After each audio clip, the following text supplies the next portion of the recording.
Developing tonight, a police officer is among the 3 people dead tonight after a mass shooting in Minneapolis. He's been identified as Officer Jamal Mitchell.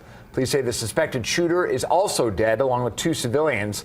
The local police union says a second officer is in the hospital. This all happened at an apartment complex. A total of 6 people were shot. We learned late tonight that the officer who died was giving medical attention to someone when he was ambushed. We'll update you as details come in.